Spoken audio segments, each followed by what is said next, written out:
this th sound tongue and the th that the position of the tongue is the same or different? Tongue position is exactly the same. So looking at th sounds, the only difference between like a th sound and a the sound is your throat is going to vibrate for like that and those, but for like thank and thin, your throat does not vibrate. That's pretty much the only difference. The rest of the mouth position is identical. I see. I think ju, z, this sound very similar in Japanese, so I don't know very much about the difference.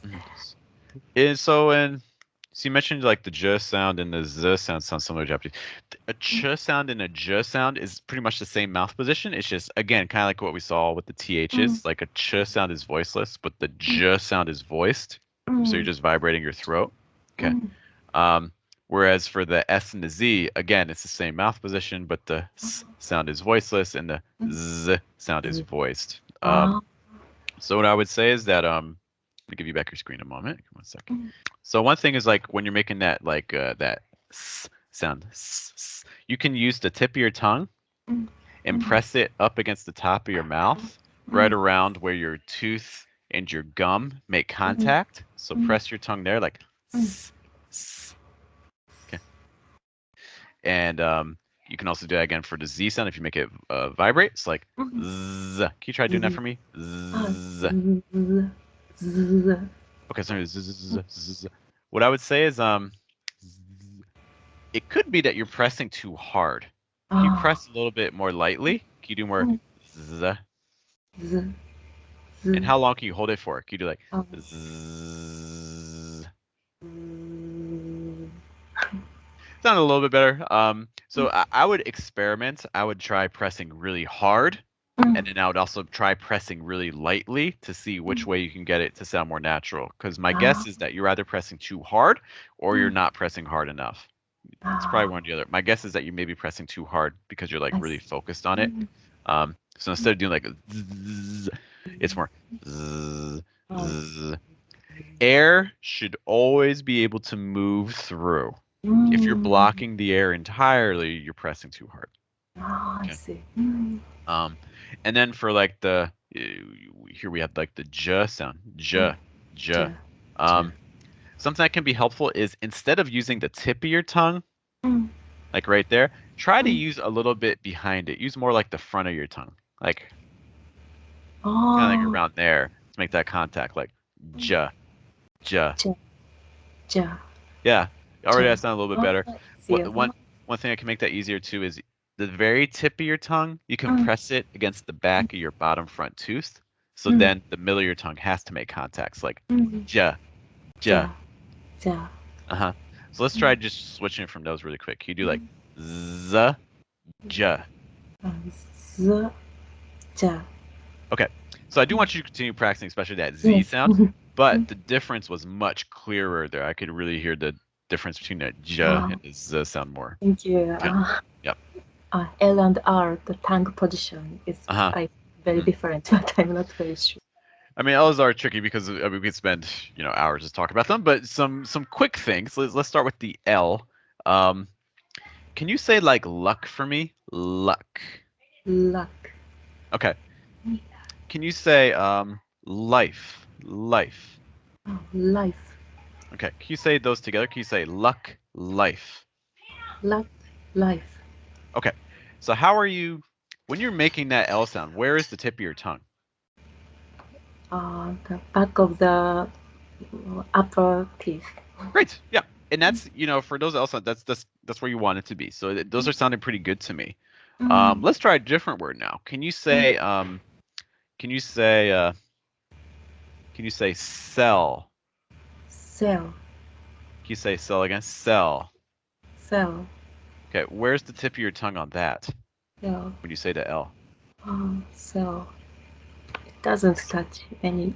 Just in the middle. Okay. So that's interesting, right? So this is called a dark L, and this typically occurs when an L is at the end of a word.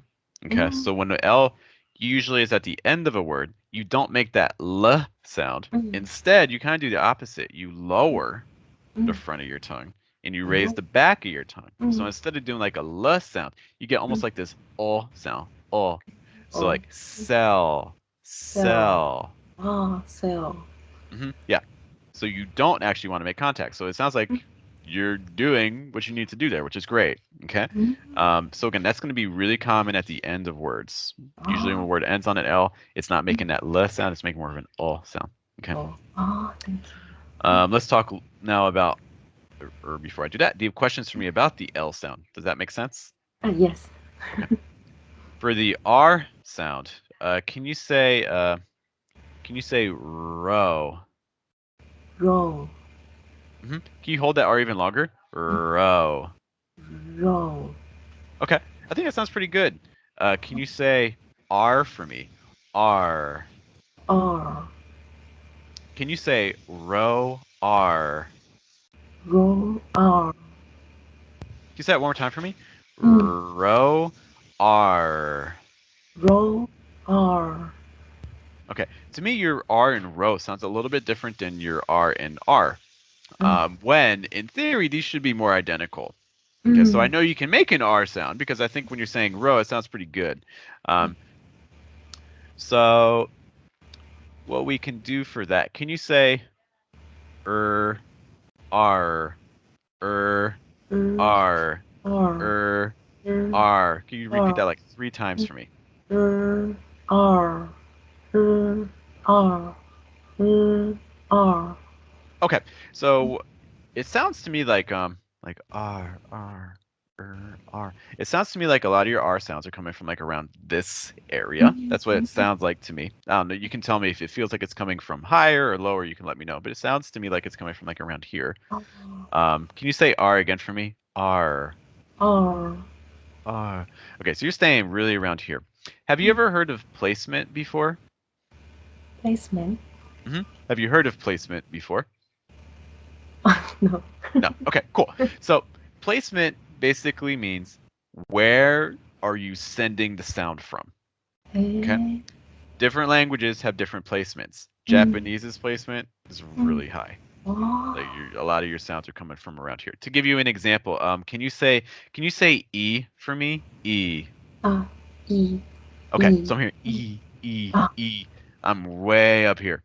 If I do it long enough, I can feel my head vibrate, my teeth vibrate, my jaw like E. Can you hold it for like 4 seconds for me? Like E. Okay. I'm not sure. Again, if you're not used to placement, it's a hard question to ask, but I want you to really focus on where you're feeling that from. Because my guess is you're going to feel it kind of in your head. Yes. Versus, I'll be honest, the most immediate way, like if you're like, how can I sound more natural in American English? Like if that's the question, the biggest answer I can tell you is keep it low and open your throat.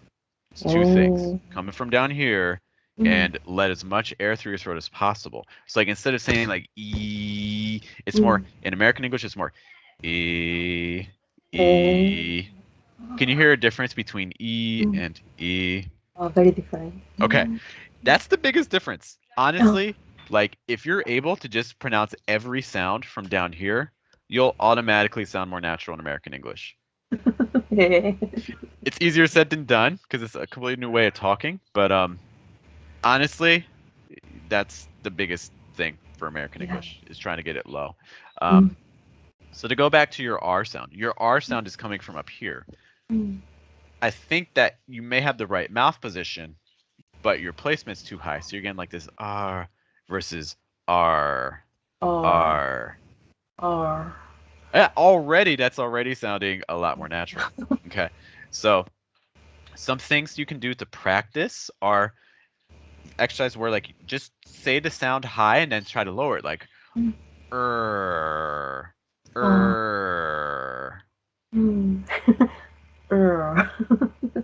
Okay, so I did hear it go down. I would say make it even longer, like Okay, we can hear it going down. Great. Can you feel that moving down? Yes. Okay. But there's 2 things. It's not just low, it also needs to be more open. Right now your throat's very closed off. You're blocking a lot of air. You're doing like But we need more want way more open, as much air as possible. That's already a little bit better. Okay. So one thing you can do to try to practice that is, again, that exercise where you're just like just to kind of get the placement, get used to that. And another exercise you can do, for instance, if we're working on a word like R, you could do like R, R, and just kind of switching between them to kind of see where is the trouble coming from. Is it coming from just the R, or is it coming when we add other sounds to it? And it's coming easier. Okay. Questions on that? No more questions here. Okay. Thank you. Yeah. So let's try saying some of those words with a lower placement with those R sounds. Okay. So like, for instance, we're going to do this. I'm going to say the R sound and I'm going to say the word. Okay. And we're going to lower the placement for both. Okay. And then I want you to repeat after me. Okay. It's like, tire, tire. Could you do that again for me? Tire. Yeah, already that sounds a little bit better.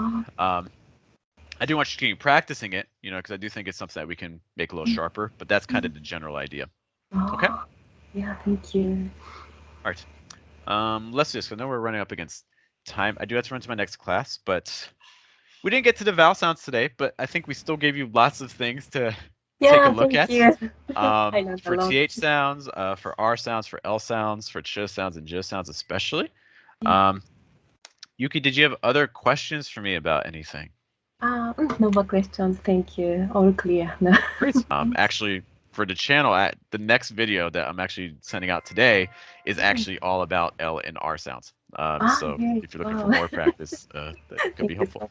Cool. All right. Other last questions or things for me before I head out? So far, no questions. Thank you so much for today. Okay. Yuki, it was great to meet you. Best wishes with the channel, okay? Stay in touch. Yeah, thank you so much. See you next time. Hey, take care. Bye.